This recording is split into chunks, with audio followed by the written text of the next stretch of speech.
Әр елы ноябрь 30 күні бірчоқ мемлекетлерде бұтын дүния эв айванчықларының күніні қайдетелер. Шу байрам эпысы эв айванчықларына бағышланып, әрбір инсанға бізім күчік достарымызны сақламақны қатырлатып тұрмақта. Шу күннің шары Антуан де Сент-Экзюперінің «Күчік принц» әсерінде язылған сөзлеріdir. Сен әрдайым қолға алыштырғанларыны қорчаламақ керексің. Бүгінгі күнімізге бұл байрам пек актуальдыр. Бөйле күннің қайдетілмесінің ғайысы та 1931 жылы Флоренцияда өткерілген халықара табиат сақлау әрекетінің тараптарлары конгрессінде пейда болды. Ислам динінің канунларыны көз огіне кетірсек, мұсылманлар үшін эв айванлары иле бағлы олған бір сыра ясақ бар екен.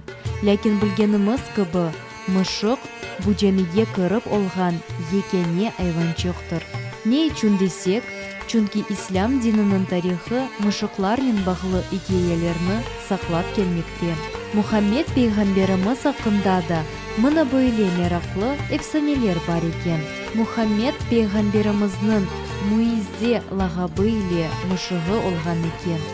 Эфсанеде айтылғаны кібі, бір кере, яғни Мұхаммед пейғамберіміз Ухуд деген ерге сеферге кеткенде, шу мұшық өз балаларыны ашатқанда. Пейғамберіміз өз аскерлеріні мұшыққа кедер етмемек үшін башқа елнен алып кетті. Бір күн есе Муиза пейғамберіміздің қафтанында ұйықлап қалды. Пейғамбер шу вақыт намаз қыла екен. Мұхаммед пейғамберіміз намазыны бітіргенден sonra мұшықны уяндырмамақ үшін өз қафтанының енini кесіп тұрды.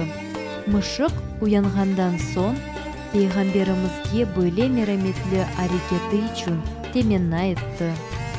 Русияде эв айванлары күні есе 2 сенесінден башлап қайдетілмекте.